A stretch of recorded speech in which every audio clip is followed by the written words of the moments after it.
Iran issued a chilling warning amid fears that US military could attack the Shiite nation on Saturday.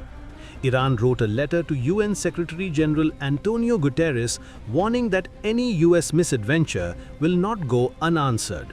Iran's permanent mission to the United Nations said in a letter that Iran did not want a war, but Trump's rhetoric signals a real risk of military aggression. Iran said it will respond decisively if subject to attack. As per the Iranian letter, Tehran will consider bases, facilities and assets of what it calls the hostile force in the region as legitimate targets if it faces military aggression.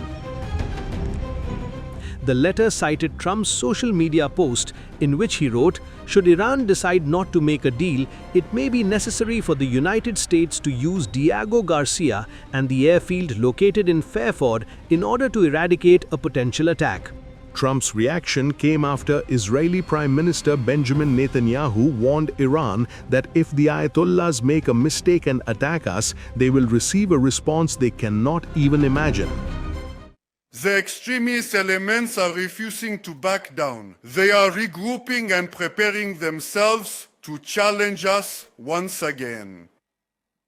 We are not resting on our laurel, nor are we taking anything for granted. We are fully prepared and constantly vigilant, ready to defend ourselves against any and every challenge that may arise. We are working in very close and continuous coordination with our greatest and most important ally, the United States of America. I have made it absolutely clear to my friend, President Trump, the fundamental principles that, in Israel's view, must unequivocally guide any future negotiation with Iran.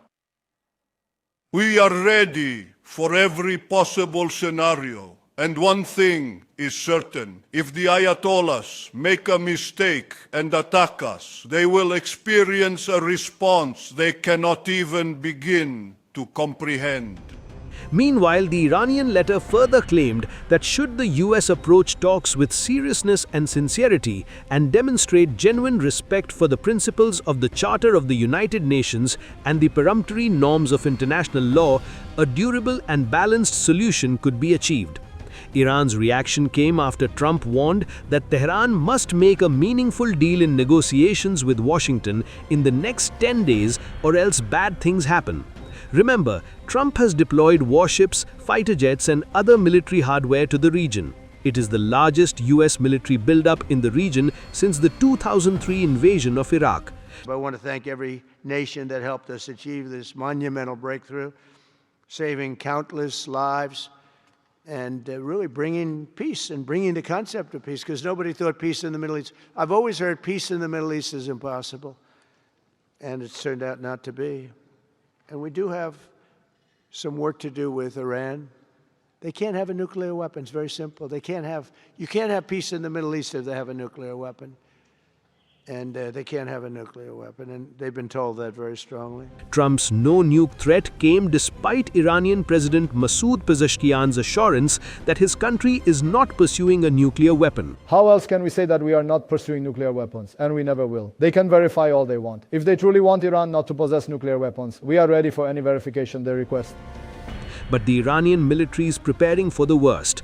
Amid looming US strike tension, the Iranian armed forces in a daring move carried a joint military exercise with none other than Russia in the Gulf of Oman and the Indian Ocean amid tensions with the US.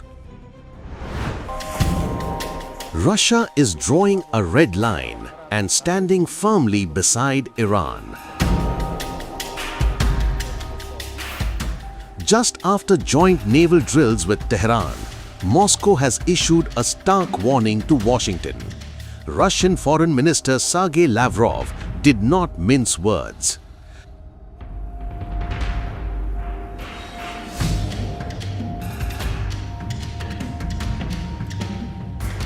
Lavrov warned that previous strikes on Iranian nuclear sites, facilities under international oversight, carried real risks of triggering a nuclear incident.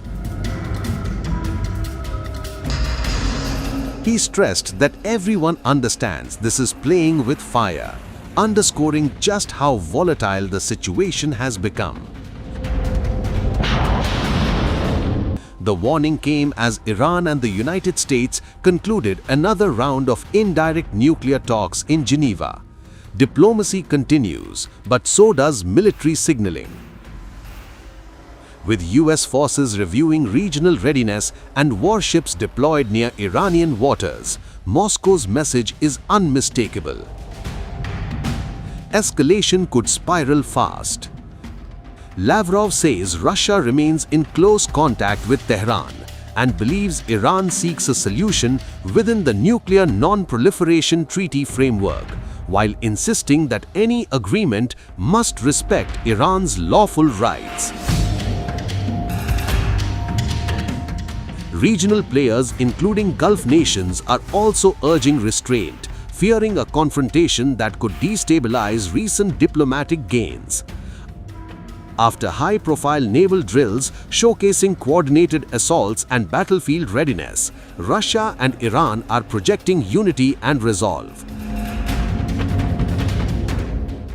From Moscow to Tehran, the signal to Washington is blunt: push further, and the consequences may be far-reaching. In a region already on edge, the standoff is no longer just about nuclear talks. It's about power, deterrence, and the risk of a wider conflict. And now, the warning from Moscow echoes loud and clear. This is playing with fire.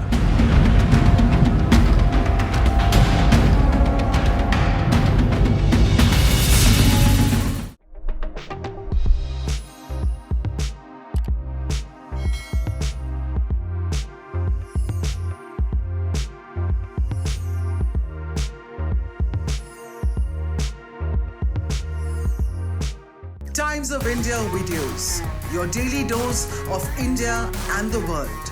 Global news, different views, and sharp analysis. Pressure of expectation from your fans, your supporters. That has often served as a backdrop for several Bollywood. You're not a brute majority anymore. If you individually take out Tera. Making sense of global conflicts. Tracking the new emerging world order.